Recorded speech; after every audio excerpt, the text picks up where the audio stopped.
Merci Seigneur d'être là ce soir. Merci toi qui es le roi des rois, le Seigneur des seigneurs, le prince de la paix, l'étoile du matin, le bon berger. Tu es là ce soir. Et tu touches les cœurs, les vies qui ont besoin de toi. Seigneur, nous attendons à toi ce soir. Nous savons que la bénédiction que tu as prévue pour chacun est en chemin. Ce soir, Seigneur va te localiser là où tu es. Il veut te bénir de la bénédiction d'Abraham. Alléluia, merci Seigneur pour ta présence parmi nous, parce que quand tu es là, le réveil est là. Alléluia. Nous ne sommes plus sous aucune puissance des ténèbres, elles n'ont rien à faire ici. Cet endroit est un lieu saint à cause de la présence de Jésus, à cause de la présence du Saint-Esprit. Alléluia. Proclamons-le ce soir. Alléluia, nous croyons dans cette promesse que tu as donnée à Josué. Tu lui as dit que tout endroit que foulera la plante de ses pieds, Dieu la donne. Alléluia. Tu as rappelé cette parole et aujourd'hui, l'ennemi n'a aucune place ici. Les puissances des ténèbres n'ont aucune place ici. La maladie n'a aucune place ici. La présence de Jésus est là. Et quand Jésus est là, par son esprit, alors il y a la victoire dans le nom de Jésus. Amen. Attends-toi à la victoire ce soir. Attends-toi à la victoire ce soir. J'ai dit, attends-toi à la victoire ce soir. Wow! Glory, merci beaucoup. Merci beaucoup. Merci d'être là ce soir, d'être nombreux avec nous. Merci parce que vous êtes simplement présents dans ce lieu. Et ça, c'est toujours un bon moment que nous passons ensemble. Il y a quelque chose qui se passe ce soir et on doit être prêt à entrer dans la dimension que Dieu veut nous donner. Amen. C'est à toi ce soir de saisir ce que Dieu a pour toi. C'est à toi ce soir de prendre ce que Dieu a pour toi et la façon dont tu vas le prendre, ça va être extraordinaire. J'aimerais lire avec vous l'histoire du paralytique. Alors on connaît tous cette histoire du paralytique, n'est-ce pas ? Il est amené par 4 de ses amis. C'est dans Luc au chapitre 5 à partir du verset 18. Il est amené par 4 de ses amis qui veulent entrer dans l'endroit où se trouve Jésus, mais il y a tellement de monde qu'on ne laisse pas passer. Alors, les 4 amis, eux, ils sont persévérants. Est-ce qu'il y a des persévérants ce soir ? Est-ce qu'il y a des gens qui persévèrent ce soir ? Alléluia ! Quelqu'un disait « perce et tu verras ». Persévérant, tu persévéras. Il a fait un jeu de mots avec ça. Et ils persévèrent et puis ils montent sur le toit. Et vous savez ce qu'ils font ? Ils sont en train de démonter le toit. Vous imaginez, hein? Dans la pièce là où est Jésus, il y a des scribes, des pharisiens. Jésus est en train d'enseigner. Jésus, il aimait parler la parole, il aimait enseigner la parole, il aimait raconter ce que la Torah, ce que la Bible disait. Et il est en train d'enseigner. Et au milieu de cet enseignement, le toit se découvre. Et tout d'un coup, il y a 4 gaillards là. Il y en a 2 qui sautent en bas, 2 qui sont restés sur le dessus. Ils descendent la civière ou le lit de la personne qui est là. Ils descendent ça là. Et les scribes, les pharisiens qui sont assis là, ils écoutent Jésus. Puis ça interrompt le message. Hein? Non ? Vous ne croyez pas que si quelqu'un d'un coup passait par le toit là, il y a 2 gaillards au-dessus qui disent « Attention, il va tomber une autre chalut comme ça. Ouais, non, ça va aller. Je les vois déjà. Je ne sais pas si c'était des Borains, des Français ou des... Je ne sais pas, mais en tout cas, ça devait crier fort. Et Jésus va voir leur foi. Et on sait que l'histoire, pour finir, le monsieur, il va être complètement guéri parce qu'il y a quelque chose qui s'est passé. On va voir un petit peu ce qui s'est passé là-bas. Mais les gens qui voient la guérison sont vraiment étonnés. C'est plus question de l'enseignement, c'est question de la présence de quelque chose. Est-ce que parfois dans nos vies, le Saint-Esprit n'intervient pas de cette façon-là, qui nous dérange? Allô? C'est arrivé aux disciples le jour de la Pentecôte, chapitre 2 des Actes des Apôtres, versets 1 et 2 et 3. Jésus leur a dit qu'ils allaient recevoir le Saint-Esprit. Mais il ne leur a pas dit comment ils allaient le recevoir. Jésus leur a fait la promesse. Dieu nous fait des promesses. Dieu t'a fait une promesse. Je sais que chacun d'entre nous avons reçu une ou plusieurs promesses. Mes amis, c'est le temps où les promesses vont se réaliser. C'est le temps où ce que Dieu t'a promis va se réaliser. C'est dans le moment aujourd'hui où ce que Dieu a dit, ça va arriver. Oh, alléluia. Peut-être tu as entendu depuis longtemps, tu te dis, est-ce que c'est possible? J'attends depuis tellement longtemps. Mais Dieu est fidèle et il intervient toujours au bon moment pour faire la bonne chose. Crois et tu verras. Alléluia. Crois et tu verras la gloire de Dieu. Crois et tu verras le Saint-Esprit intervenir. Le jour de la Pentecôte, ils sont tous ensemble dans la chambre haute, ils sont en train de prier, de louer le Seigneur, de chanter. On ne sait pas exactement ce qu'ils ont fait. Et tout d'un coup, qu'est-ce qui se passe?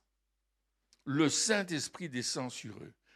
Mais eux, ils s'attendaient peut-être à un petit truc, là, tu sais, doux et gentil, paisible, calmos, sans trop de difficultés. Mais non, Saint-Esprit, il arrive. Tout d'un coup, il vient du ciel un bruit comme un vent impétueux. C'était vraiment une tornade. Hein? Le texte grec nous permet de comprendre que le vent, il était hors de l'ordinaire. Et il remplit toute la maison où ils étaient assis et des langues semblables à des langues de feu. Imagine ce soir qu'il y a un tornado qui est dans la pièce ici, une tornade, et toi tu te dis, waouh! Tout bouge, là, les chaises s'envolent, une tornade. Je ne sais pas si tu as vu une tornade, là. Hein? Mais le bruit, la tornade, c'est terrible. Et puis, des flammes de feu. En plus, ils rajoutent des flammes de feu. Du vent et du feu, ça ne va pas ensemble, hein, parce que ça met le feu à tout, là. C'est ce qui se passe le jour de la Pentecôte. Et le jour de la Pentecôte, c'est un jour tellement important pour les Juifs, parce que c'est le jour de la célébration de la réception de la Torah sur le mont Sinaï. Et c'est vraiment une fête, tout le monde vient parce que c'est la fête. La parole de Dieu a été donnée et on se promène avec les grands rouleaux de la Torah et on prie et on danse. Il y a vraiment une fête, il y a quelque chose de particulier qui se passe. Et tout le monde est au temple, mais là, tout le monde quitte le temple et court pour aller voir ce qui se passe là-bas. Ils arrivent tous là. Et ils sont tous là, ils sont tous, waouh.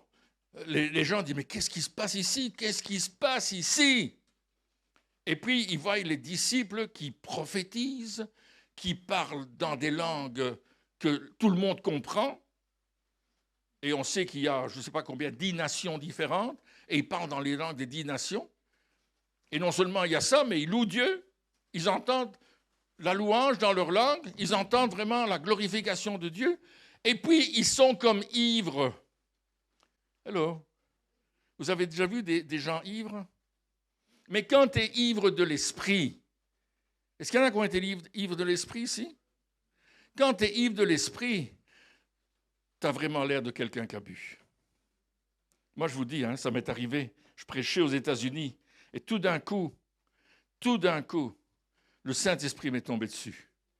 Et j'étais ivre. Je ne savais plus parler, ni en français, ni en anglais, ni en quoi que ce soit. Je ne parlais qu'en langue. J'étais ivre, je titubais. On devait mettre quelqu'un derrière moi pour que je ne tombe pas par terre. Et puis, ça s'est communiqué à toute la salle. On était 300-400 personnes, peut-être plus. Et tout le monde a commencé à rire, à tomber par terre. Il y avait une onction extraordinaire. C'est ça le jour de la Pentecôte. Le Saint-Esprit a dérangé. Alléluia. Et le Saint-Esprit va te déranger ce soir. Est-ce que tu es prêt à être dérangé? Est-ce que tu es prêt à dire, moi, je veux être dérangé? Dis-le à ton voisin, je veux être dérangé ce soir. Je veux être dérangé. Parce que je veux recevoir quelque chose, n'est-ce pas? Je veux être touché par Dieu. Alléluia. Alléluia. Les disciples, ils ont été dérangés. Et je ne sais pas comment ils s'étaient imaginé l'histoire, mais waouh. Les gens disaient, ils sont saouls, ils sont ivres. Et Pierre va dire, ils ne sont pas ivres que vous pensez qu'ils étaient. Parce que 9h du matin, oui, c'est ça, 9h du matin. Alors, ce n'est pas ça qui fait. Donc, on voit des passages qui sont comme ça. Ils vont vivre quelque chose qui est contraire au bon sens. Et ça, c'est intéressant. On verra plus tard comment le Seigneur nous parle de ça. Parce que les 4 amis, là, ils ont assisté à l'enseignement de Jésus.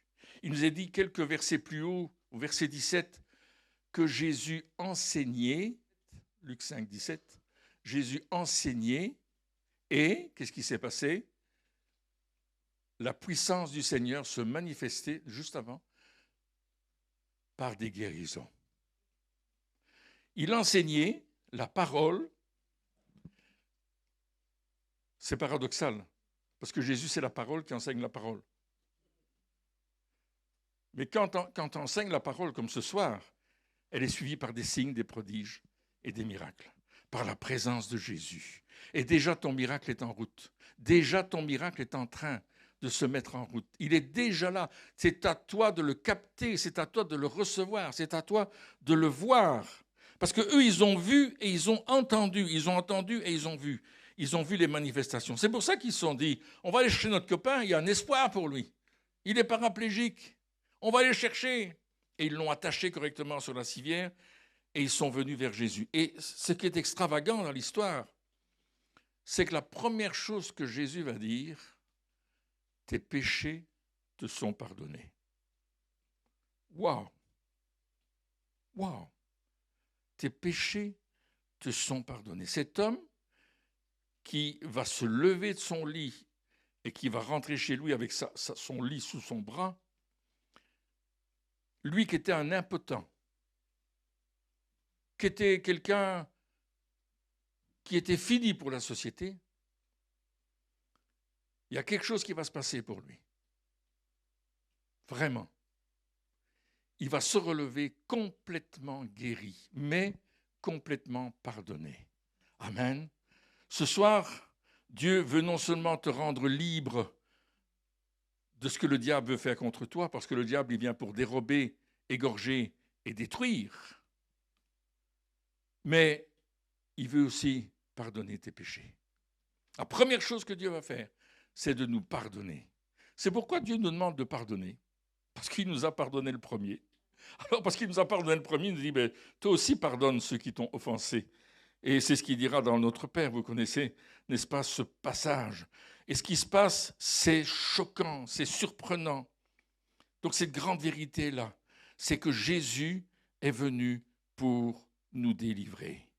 Et savez-vous, il n'y a pas de distinction. Tous sont pécheurs et sont privés de la gloire de Dieu. Comme ce paralytique.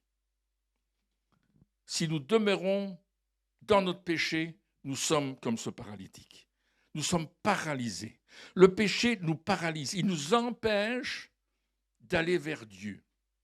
Le péché, c'est ce qui nous sépare.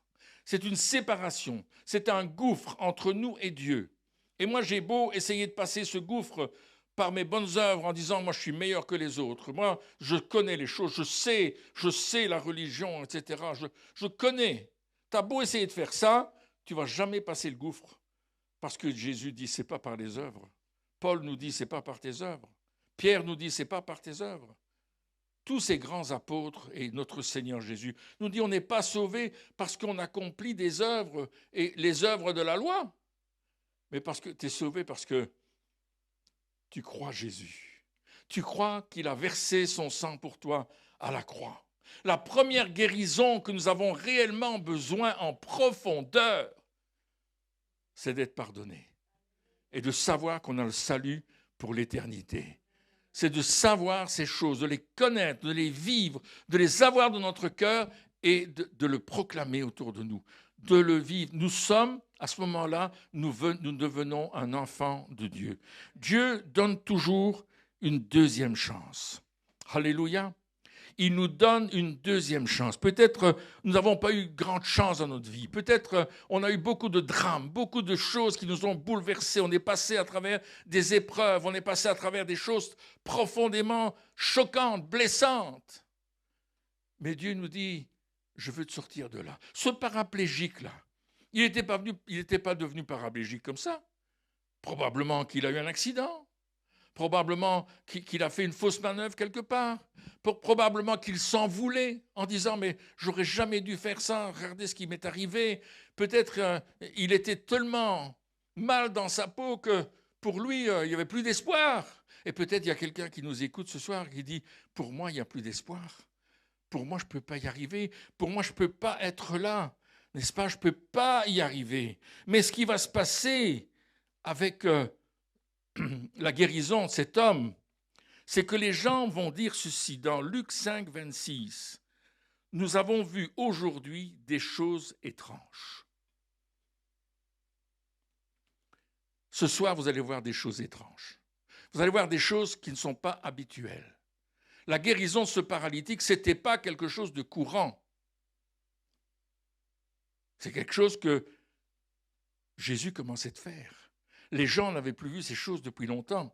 Des choses étranges, incroyables. Quel miracle incroyable nous avons vu aujourd'hui. Nous avons vu des choses à quoi on ne s'attendait pas. Toutes sortes de traductions. Et ce soir, nous voulons voir des choses étranges auxquelles on ne s'attend pas. J'aimerais, on reviendra plus tard au pardon de nos péchés, mais j'aimerais vous parler de ce mot « des choses étranges ». Dans le grec, c'est un mot que vous allez comprendre tout de suite, c'est le mot « paradoxos », qu'a donné « paradoxe » en français. C'est-à-dire des choses qui vont à l'encontre de ce qu'on a l'habitude de voir et de faire, de nos coutumes, de nos us et coutumes, de nos habitudes, de toutes ces choses. C'est paradoxal, on ne comprend pas. On a vu des choses étranges. Et la bonne nouvelle de l'Évangile, c'est quelque chose de paradoxal. C'est paradoxal parce que Dieu nous pardonne. Et le mot paradoxos veut dire aussi merveilleux. Alléluia. C'est-à-dire quelque chose qui est au-delà de ce qu'on a pu s'imaginer. Quelque chose de merveilleux, quelque chose de fort, quelque chose de grand. Et si on s'approche de Jésus pour être sauvé, en dépit de nos actions ou de nos bonnes œuvres, il va nous sauver et ça, c'est merveilleux.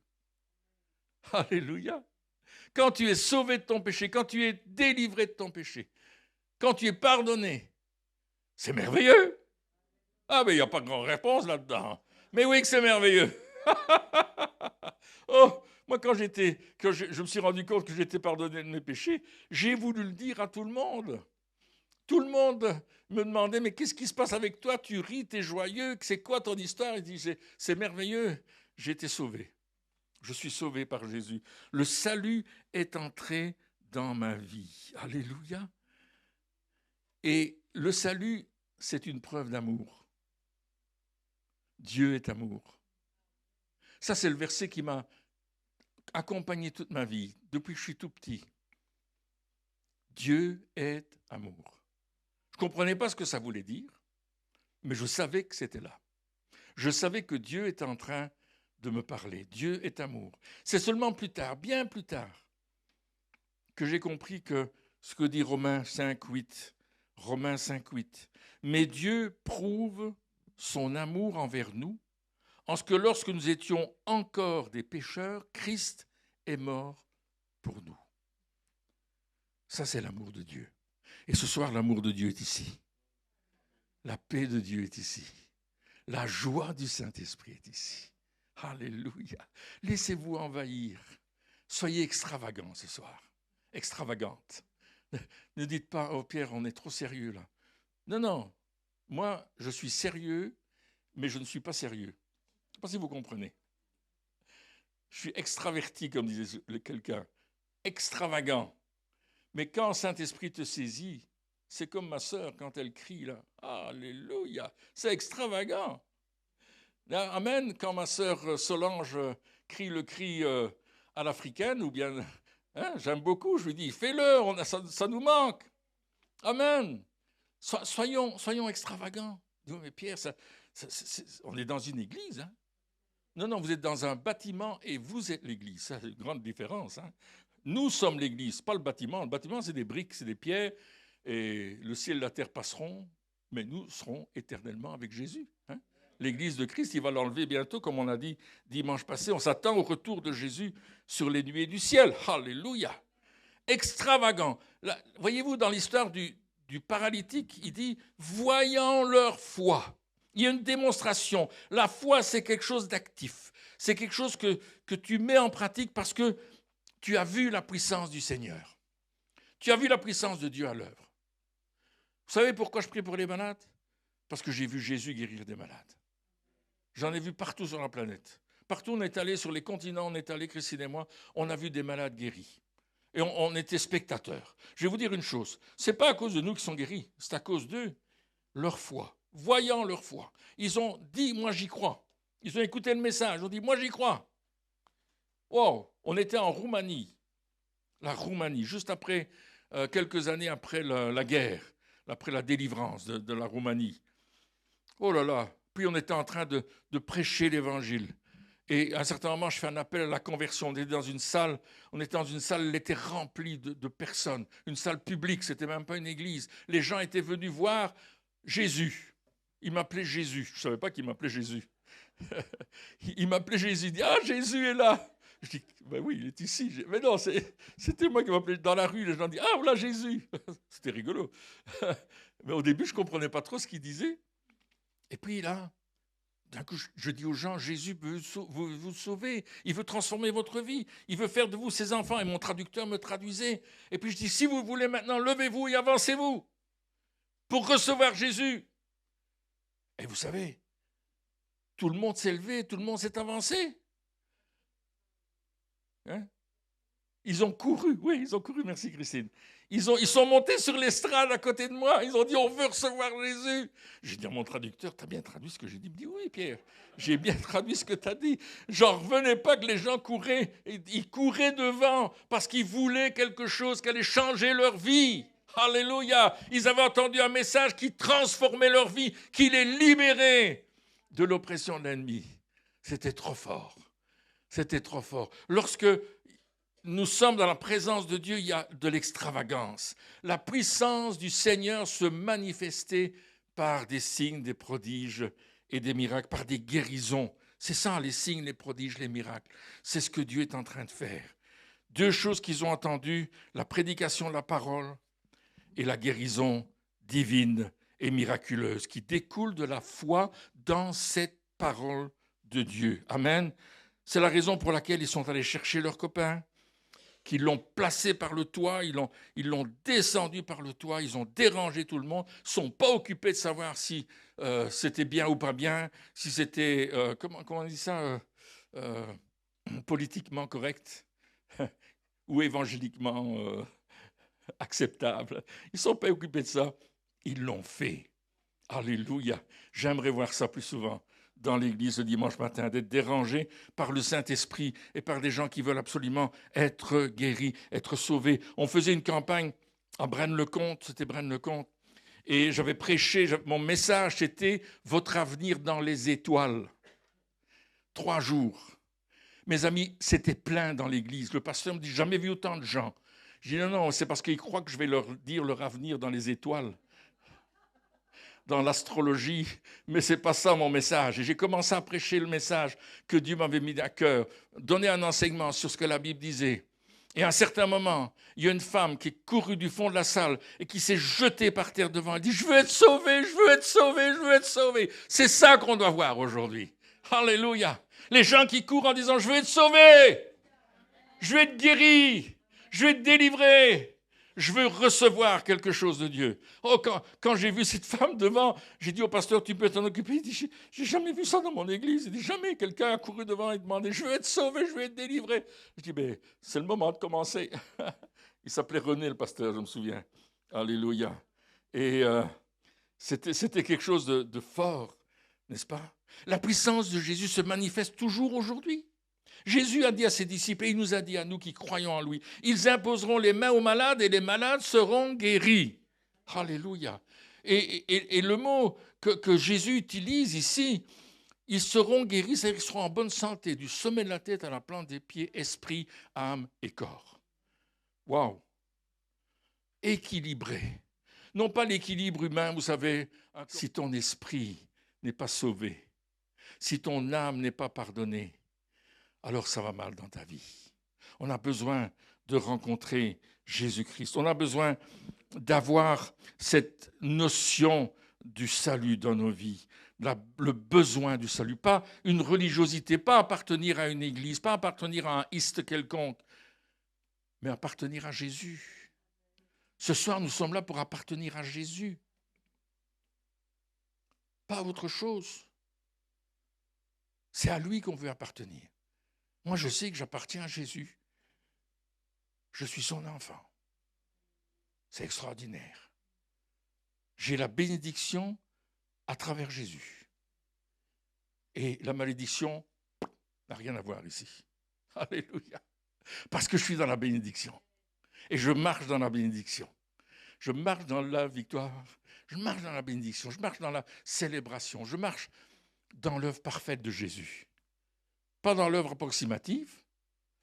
Pas peut-être ben que oui, peut-être ben que non. Oui, je sais. Je crois.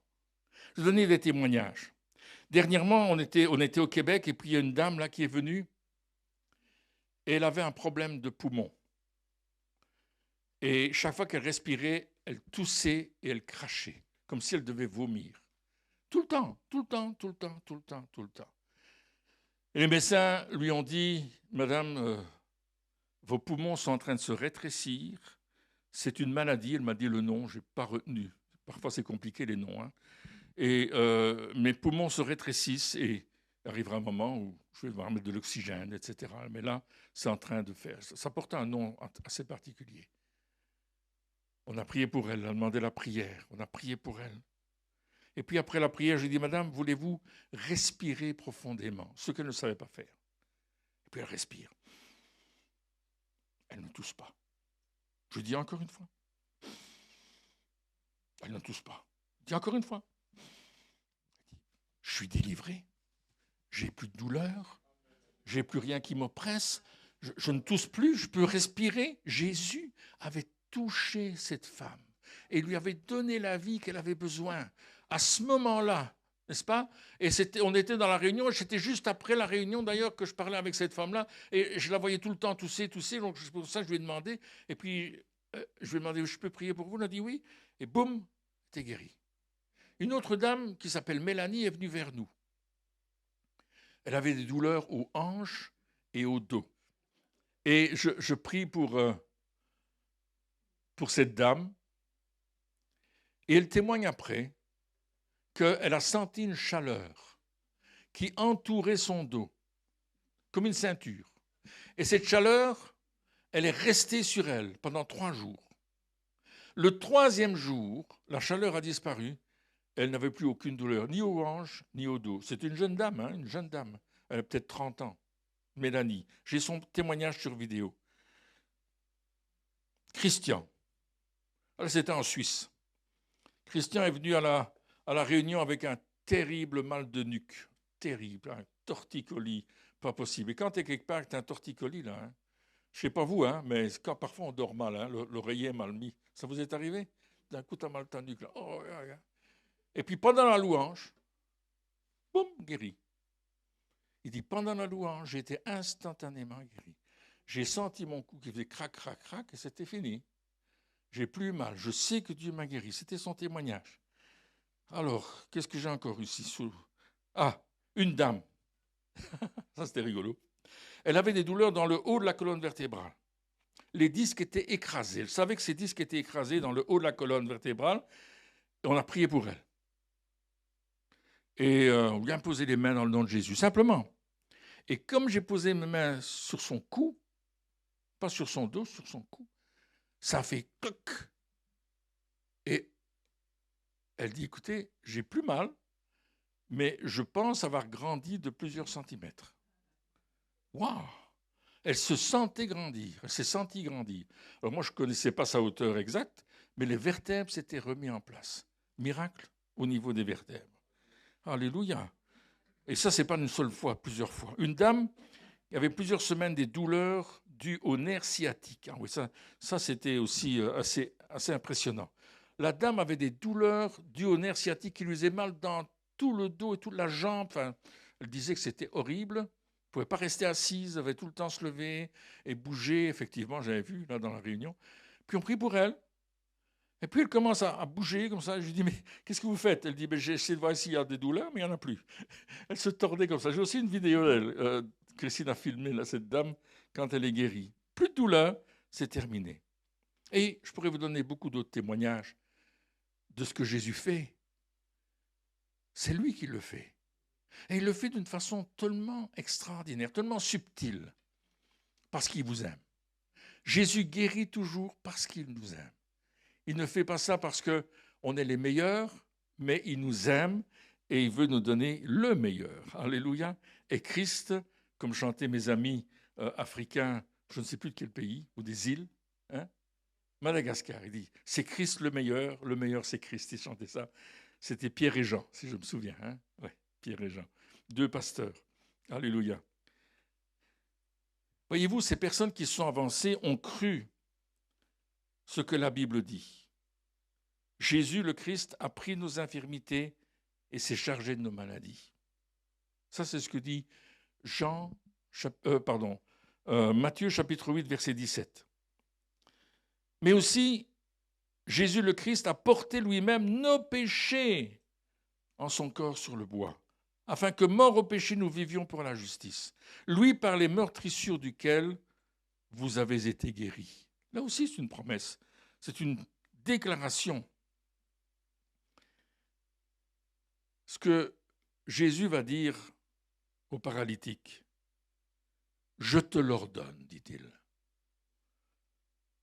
Lève-toi, prends ton lit. » Attends, nous, ça nous semble facile, cette histoire. Mais lui, il est paraplégique, là. Et je ne sais pas si vous avez déjà rencontré des paraplégiques, mais ils ne savent pas bouger, même parfois un doigt ou une main. Et là, Jésus lui dit, maintenant tu te lèves. Et le monsieur, il est couché sur cette civière depuis peut-être des années. Et Jésus lui dit, lève-toi! Et il se lève. Et Jésus lui dit, écoute, prends ton lit et rentre chez toi. Et c'est ce qu'il a fait. Il a pris son lit et il est rentré à la maison. Il est parti, il était au milieu d'eux, devant tout le monde. Devant tout le monde, ce n'est pas fait en cachette. Là. La guérison, ça ne se fait pas dans un petit coin, n'est-ce pas, en cachette. C'est jamais que ça ne marcherait pas. Il y a des gens qui disent, moi je ne prie pas pour les malades et s'ils ne sont pas guéris. Ce n'est pas toi qui guéris, c'est Jésus. Amen. Alors prie pour les malades et laisse faire Jésus. Amen. Amen. Alors, ça a été la démonstration de la puissance que non seulement Jésus est celui qui nous pardonne nos péchés et nous sauve, mais aussi celui qui nous guérit et nous rétablit en nous donnant une nouvelle chance de vivre une vie abondante. Ce monsieur-là, il n'était plus capable de travailler. On devait le nourrir à la cuillère. On devait l'amener quelque part pour qu'il puisse se soulager. Ce n'est pas une vie, ça. Mais il a cru Jésus. Et Jésus lui a donné une seconde chance. La guérison, c'est une seconde chance. Le salut, c'est la chance extraordinaire. Il s'est levé et il a pu reprendre son travail, sa vie de tous les jours, retourner vers son épouse, ses enfants. Il était normal. J'imagine à la maison, quand il est rentré, s'il était marié, je ne sais pas, mais imaginons qu'il l'était, sa femme aurait dit « Hé, tu marches !» Les enfants sont venus le prendre dans leurs bras. « Mais papa, on est content, tu es debout, tu es vivant, alléluia, il y a quelque chose qui a changé en toi. » C'est ça que Dieu fait. Lorsque Dieu agit comme ça, mes amis, il y a une grande joie dans le ciel. Non seulement nous sommes sauvés, mais nous sommes délivrés. Non seulement nous sommes délivrés, mais Dieu nous guérit. Non seulement nous sommes guéris, mais Dieu nous donne de vivre une vie abondante. Alléluia. Pas une vie de misère, pas une vie en disant oh, je vais retourner dans ma maladie. Non, non. Je me souviens de cette femme, c'était à Brazzaville. On avait prêché, j'avais 20 minutes pour prêcher dans cette église. Prêcher, faire l'appel, prier pour les gens, et puis je devais partir dans une autre église. 20 minutes. Le pasteur m'a dit, tu as 20 minutes. J'ai dit, Seigneur, 20 minutes. Tu prépares tes notes, mais là, tes notes, ça ne sert plus à rien. Donc, j'ai prêché Jésus. Jésus sauve, Jésus guérit, Jésus délivre. J'ai fait un appel, les gens sont avancés, j'ai prié pour les gens, et puis on m'a dit, dehors, il faut partir. Et en sortant, il y a une dame qui m'accroche et dit, venez prier pour ma maman. Je regarde le pasteur, il me dit oui, vas-y, vas-y. Et on passe sur des planches et on rentre dans une petite maison de bois. Et il y a une femme couchée sur une planche et il y a une couverture sur elle. Et puis sa fille soulève la couverture et je vois la jambe tuméfiée, bleue, affreuse. Ça te fait reculer quand tu vois ça. Mais il faut que je prie pour elle. Parce que le taxi m'attend, ce n'est pas un taxi, mais mon chauffeur m'attend, et il faut que j'y aille, parce que c'est sérieux là. Il y a des gardes du corps qui nous gardent sur la route parce que c'est dangereux. Je ne suis pas au courant de tout ça, c'est après que j'ai découvert ça. Donc je m'approche de la femme, au nom de Jésus, soyez guéri, et hop, je m'en vais. Et là, la femme, elle se lève de son lit, elle court derrière, elle dit merci, merci, je suis guérie, ma jambe est guérie. Oh, je dis quoi? Mais je l'ai vue sur le lit avec une jambe pas possible, et puis là, elle est dehors en train de dire ma jambe est guérie. Je dis, ah, Seigneur, ça ne dépend pas de moi, ça dépend de toi. Alléluia. J'en revenais pas moi-même, je dis mais c'est pas possible ça. J'étais incrédule, et pourtant c'était fait devant tout le monde. Ce soir, Dieu veut nous donner une nouvelle chance. Chance de changer notre vie, d'être guéri, mais aussi d'avoir la certitude de notre salut. Ouvrir nos cœurs et demander à Dieu de nous sauver. Si tu n'as pas cette assurance du salut, si tu n'es pas né de nouveau, tu n'es pas sûr d'être né de nouveau.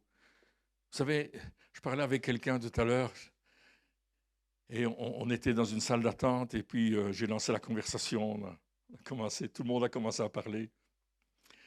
Et puis il y a quelqu'un qui dit, mais moi je suis né à l'hôpital ici, j'étais dans un hôpital. Moi je suis né à l'hôpital ici. Il dit, ah oui. Il dit, moi non, qu'elle dit l'autre dame, moi je suis né à tel endroit, moi je suis né à la maison. Et les gens commencent à partager. Ils savaient où ils étaient nés. Vous savez? Est-ce que tu sais où tu es né de nouveau? Est-ce que tu sais quand tu es né de nouveau? Est-ce que tu sais quand ta vie, elle était dans cette nouvelle naissance? Quand tu dis, oui, je suis né de nouveau. Je suis un enfant de Dieu. Je suis une nouvelle créature. Les choses anciennes sont passées, toutes choses sont devenues nouvelles. C'est ça la puissance de Dieu. C'est ça le coup de tonnerre, le tornado, les flammes de feu qui viennent te dire, mon ami, tes péchés sont consumés par le feu et la puissance de l'Esprit vient sur toi et tu vis une nouvelle vie. Est-ce que notre vie est enflammée par le Saint-Esprit de Dieu? Est-ce que nous sommes nés de nouveau? Est-ce que nous savons quand et où nous sommes nés de nouveau? Nous avons donné notre vie à Jésus. Nous lui avons dit, Seigneur, je m'abandonne à toi, je reconnais que je suis pécheur, je me détourne de mon péché et je te suis, toi, Jésus. Est-ce que nous savons quand nous avons fait cela? Quand nous avons décidé d'abandonner ce qui ne plaisait pas à Dieu dans notre vie et de lui donner notre vie? Ça, c'est la nouvelle naissance. Ça, c'est vraiment la guérison de notre âme et la transformation de notre esprit. J'aimerais qu'on prie juste un instant avant qu'on prie pour les malades. Peut-être toi, tu voudrais faire cette prière dans ton cœur. Peut-être quelqu'un nous regarde en direct là-bas. J'aimerais te permettre de prier, de demander au sang précieux de Jésus, lui qui a payé le prix si lourd de la crucifixion pour briser la puissance du péché. Aujourd'hui, est-ce que tu veux lui dire, en considérant le sacrifice précieux de Jésus, parce que tout ce qui t'afflige, tout ce qui te tourmente, jusqu'à aujourd'hui, n'aura plus aucun droit sur toi d'aucune façon, parce que Jésus sera devenu ton Seigneur. Et tu pourras noter la date du 24 novembre 2023, parce que ce sera le jour de ta nouvelle naissance. Tu pourras noter le centre Apollos, parce que ce sera le lieu de ta nouvelle naissance. Dieu t'a localisé. Fais cette prière. Dis, Seigneur Jésus, je considère ton sang à la croix pour me pardonner et me délivrer de tout péché. Je décide ce soir de me détourner de ce péché, de faire demi-tour et de te suivre. Je veux me consacrer à toi, Seigneur. Je veux devenir ton enfant. Je veux naître de nouveau ce soir. Si tu as fait cette prière, parce que tu as ressenti dans ton cœur que c'était le moment, l'instant, je vais te demander de te lever à ta place, là où tu es, là à la maison, de nous écrire, d'envoyer un petit mot sur le Facebook de l'Église en disant « j'ai fait cette prière » et de dire « oui, moi, aujourd'hui, je peux déclarer que je suis né de nouveau.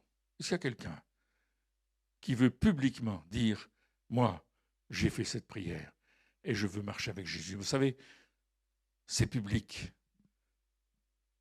c'est visible. Quand un enfant naît, il ne reste pas dans le ventre de sa mère, il sort, il crie, il fait du bruit. Et c'est quelque chose de grand. Amen. Amen. Alors, non seulement on reçoit le salut en Jésus, mais on reçoit la guérison dans le nom de Jésus. Alors, si tu veux, et si tu dis, moi, je veux recevoir une touche de Dieu, je vais m'avancer ce soir. N'aie pas peur, viens. On va prier pour toi. Viens, on va prier pour toi. On va demander au Seigneur de te toucher. La présence de Dieu est là. La présence du bien-aimé est là. Le Seigneur va faire quelque chose ce soir. Il va nous surprendre. Il va te surprendre. Quel que soit le problème que tu as.